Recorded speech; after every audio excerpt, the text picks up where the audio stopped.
মাহে রমজান সামনে, এবারের রমজানে টার্গেট নাও 30 দিনের রোজার মাধ্যমে দিল থেকে আল্লাহর কাছে এইভাবে 30টা দিন হাতে গুনে তুমি আল্লাহর সাথে ওয়াদাবদ্ধ হও যে আল্লাহ 30 দিন আমি রোজা রাখবো। এবং যৌন চাহিদা, লজ্জাস্থানের চাহিদা, অশ্লীলতা, বেহায়াপনা, নর্তকী, নাচ গান, উলঙ্গ ছবি দেখা,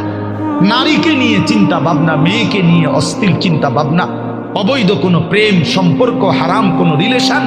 এই সব ত্যাগ করে বন্ধু 30টা দিন মনোযোগ দিয়া রোজা রাখো, তারাবি পড়ো, ইফতার করো, সাহারি করো, তাসবিহ পড়ো, তেলাওয়াত করো, কোনো আলেমে দ্বীনের সাথে উঠা বসা করো,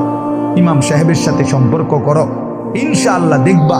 আল্লাহ চাহে তো 30 দিনের মাথায় আল্লাহ বলেন লাআল্লাকুম তাত্তাকুন, আমি আল্লাহ ওয়াদা দিলাম মোমেন তোকে মুত্তাকি বানিয়ে দেব।